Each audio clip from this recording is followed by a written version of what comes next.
So the patch is out, as you see, of course, and here are 10 things that you might have missed that got added in this update. If this video goes well, I will do another one of these because there's so many little things that they added. Some of them I already showed, some of them I didn't. So bear with me if you already watched some of my videos. But yeah, let's go, guys. This is to show to everybody, even if you already watched some of my videos. The first one is the turret basket. I did some videos about this, but yeah, the Abrams and the Leopard 2 got a new module internally, and it's called the turret basket. Let's actually show to you guys.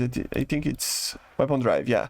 So as you see right now, they added basically a bigger turret drive for the vehicle to be a little bit more realistic, especially for tanks that are too large on the insides, and be a little bit more fair when you shoot a target and he can shoot it back like no problem, right? How it works is that it is basically like this, the X-ray model, but the damage model is more focused on where the modules actually are, like in these places over here, on the top part, on the bottom part, of course, because then it would you know, get stuck basically. But these structural little parts over here on the sides and stuff, it will not do a lot of damage. How you can actually tell by this is actually shooting. Let me actually bring another tank here, just because of the ERA, you know, thing there. But yeah, I like to grab, I already did in the dev server, Gepard over here with a very point blank shooting of the PDS. As you're gonna see, it will penetrate, and if it's hitting the middle parts over here, if there's not a lot of you know, damage to the parts down below and everything, it will not do any damage, you know, or just a little bit of damage. But if you shoot in a part where the turret drive is, for example, it will do a little bit more damage, for example. So as you see right here, you know, it will even break the thing. So a little bit more realistic. The bottom part as well also has this damage, you know, so if you hit it, it basically just breaks the thing and gets stuck. So both the Leopard 2 and the Abrams got this little feature that will be implemented for the other tanks, okay? So don't, you know, get me wrong. It is a good change, but at the same time, it's a little bit unfair to these two nations, but at least they are saying that it will come for other nations as well, okay? The second thing is that the J10, yes, our beloved J10 now actually has the PL-8B, which is finally a good change for this aircraft, because this thing actually is a lot better than the normal PL-8 and a lot better than the PL-5. As you see, he has a smaller FOV, you know, normally, and then after it gets a lock and shoots, he has basically a 0.75, if I'm not mistaken, IRCCM system, FOV, you know, so it works in the same way as the R-73. It still turns 40 Gs, and it's a faster missile than the R-73, so it's a great missile, one of the best in the game now for the J10 as well. Also, of course, being added to the new J11B. Here you can see the stat card out of it, so 40 Gs, very fast accelerating missile, has an amazing IRCCM, same level as the R-73, so great missile. Remember, for the J10 and the J11B. And this is the Finnish F-18C, guys. This aircraft actually is the same as the F-18C late, but it has basically two modifications. The first one is that it doesn't have any type of air-to-ground ordnance, so it's more of a air-to-air weapon, which is kind of sad, but okay. And the second one is that it doesn't have a helmet, as you see. So even if you use the AIM-9s over here, it doesn't have a helmet. I don't know if this is going to be the case, even for the Raider, it just doesn't have a helmet, which is kind of sad for an aircraft that it's still at 14.0, so I wouldn't be surprised if this thing actually go down to 13.7. Another interesting thing is that this side panel here is different, right? It feels like, if I'm not mistaken, this is a reconnaissance camera. I am almost sure that this is a reconnaissance camera. I'm pretty sure that the normal American one would use that as well if they want to, so it's not. But, you know, in the external model, it's basically the main thing over here, I think, that it's different. Let me even check about the premium one, because maybe he does have that as well. No, he does not. So, yeah, interesting, right? We have a new recycling mechanic for items that you have. So if you go to the inventory over here, you will basically have this item recycling, okay? How it works is basically, I don't know, I don't use these Wagers, for example. I'm gonna choose like 4 of them, and from a 2-to-1 ratio, so you have to use 2 to recycle into one other one. For example, in this case, I'm gonna recycle 4 of them. I'm gonna click here, recycle them, and then I will basically have, you know, in this case I have 5 because I had another one before, but anyway, to a 2-to-1 ratio, you can choose to craft items using these basically tickets, right?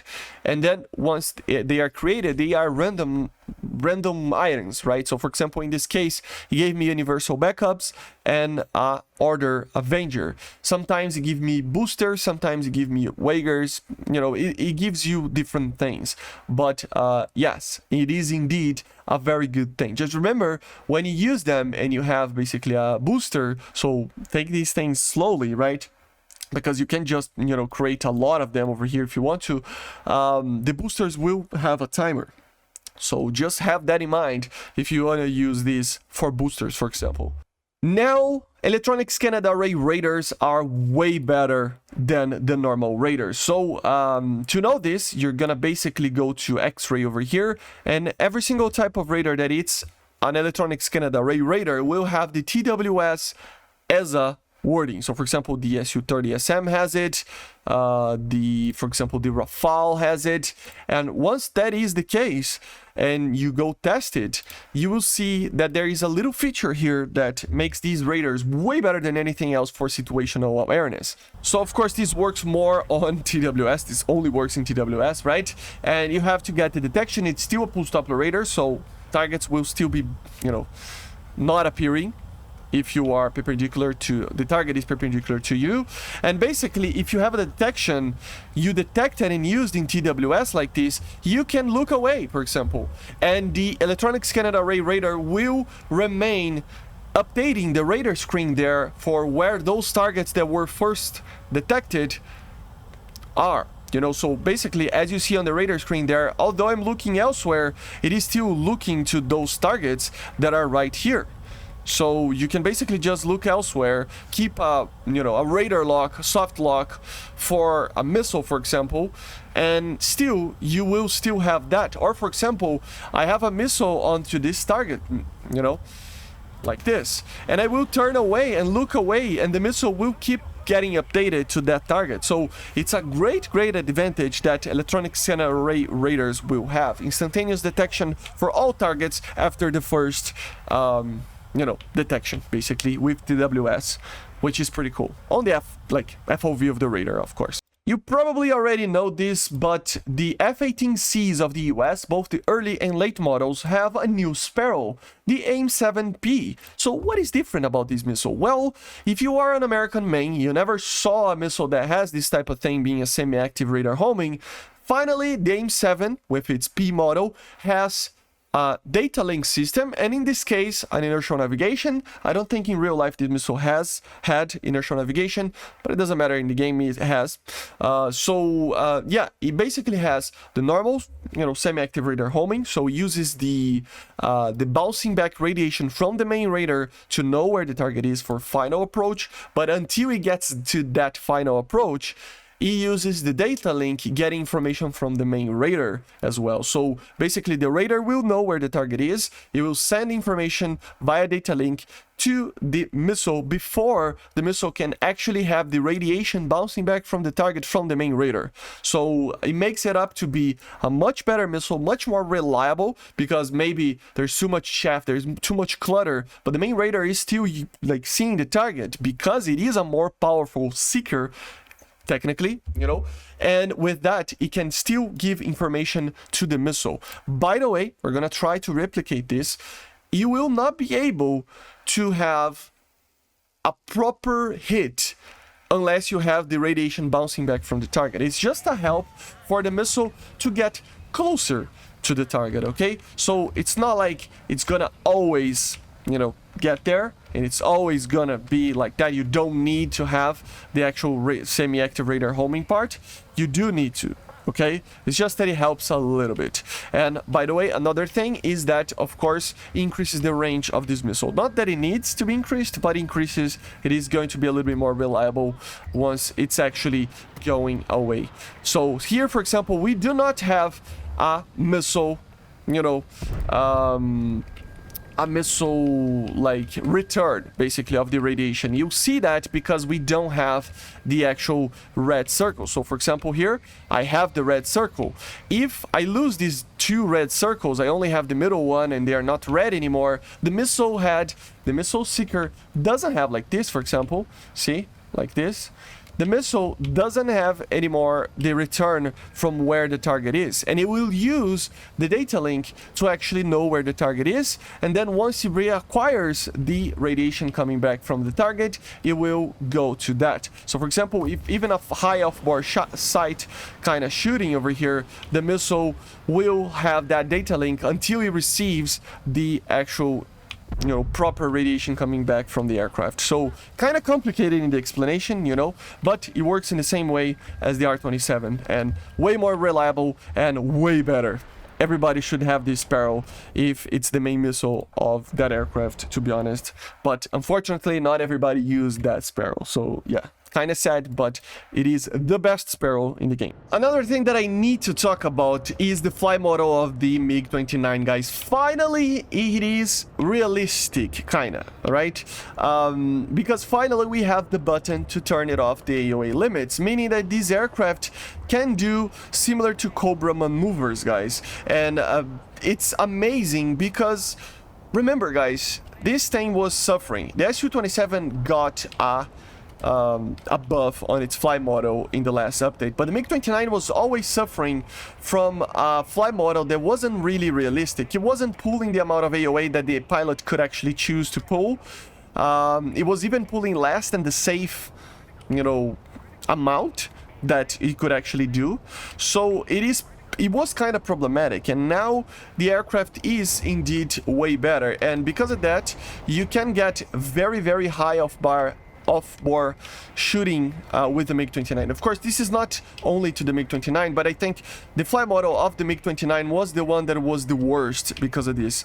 It was just in a need of this button, and it is a button that exists in real life for this aircraft, so it is pretty good. Of course, always be careful with the button.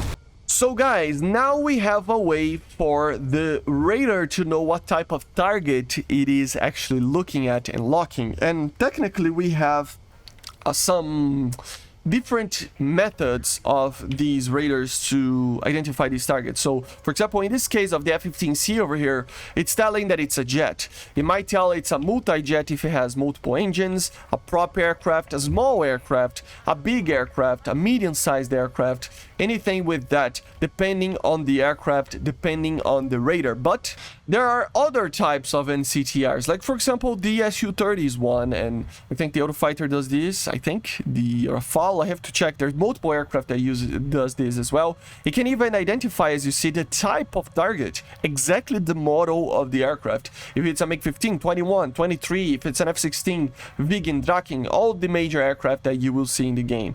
Okay, so it means that it can identify the type of target, the exact target actually, and with that you can, you know, basically use that information for you to prepare yourself for the kill. And now the aircraft, the Sukhois in particular, that have the Canards will have a new vapor, as you see. So the Su-33, the Su-34 and the Su-30SM, they all have this extra vapor on the Canard, which looks pretty amazing. It's very, very cool. Hopefully we get more of these in other aircraft, but yeah, very, very cool. Now, multiple aircraft that have the MALS and the integration of the RWR with the MALS will have basically a automatic choice of flares or chaff to be released when they detect a missile. The more advanced one is the Eurofighter one, because it can even calculate the distance of the missile, as you're going to see on the RWR right there. As you see, it identifies that it doesn't have a radar, locking onto the aircraft, and it deploys only flares because it thinks that it is an IR missile. Of course, if it's a radar missile, it will only deploy chaff. This was added for multiple aircraft, S-225, SM-3, the A-10C, if I'm not mistaken, the Rafale.